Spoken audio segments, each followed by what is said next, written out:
ងសុំបីផ្អែមត្រជាក់ចិត្តតែគូព្រេងនេះណាវាស្រាក់ជាមេឬទេ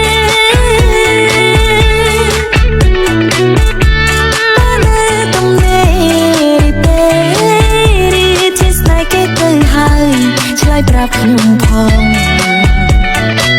តែសំនួនអងមកមិនអាណិតដល់ចិនខ្ញុំទេអស់សង្ឃឹមហើយ